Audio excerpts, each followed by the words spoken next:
विकसित भइजाने प्रशिक्षार्थीहरूबाट दीक्षान्तका बाद प्रदर्शन गर्दै कुनै गतिविधिमा अभिवादन गर्ने क्रममा सबैभन्दा अगाडि दीक्षान्त परेड कमान्डर प्रशिक्षार्थी प्रहरी जवान नरेश बहादुर राणा रहनुभएको छ।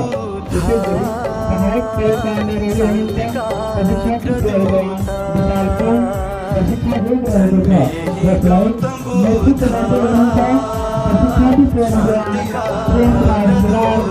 सहायक परेड कमान्डरहरू हुनुहुन्छ दुर्गाबहादुर नेपाली र प्रशिक्षार्थी प्रहरी जवान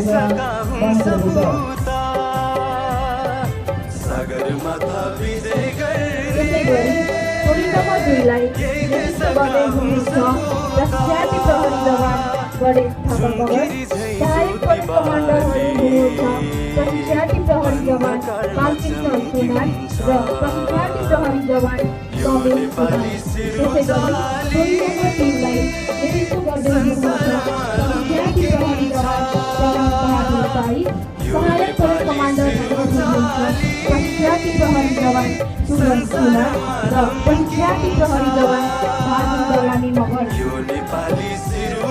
त्यसैगरी टोली नम्बर 4 लाई नेतृत्व गर्दै हुनुहुन्छ प्रशिक्षार्थी प्रहरी जवान नारायण गुरुङ। सहायक परेड कमान्डरहरू हुनुहुन्छ प्रशिक्षार्थी प्रहरी जवान खगेन्द्र दुगा र प्रशिक्षार्थी प्रहरी जवान दिपेश यादव। त्यसैगरी टोली नम्बर 5 लाई नेतृत्व गर्दै हुनुहुन्छ प्रशिक्षार्थी प्रहरी जवान विशाल थारू। सहायक परेड कमान्डरहरू हुनुहुन्छ प्रशिक्षार्थी प्रहरी जवान रचमान चौधरी र प्रशिक्षार्थी प्रहरी जवान सुनिल कुमार बडे।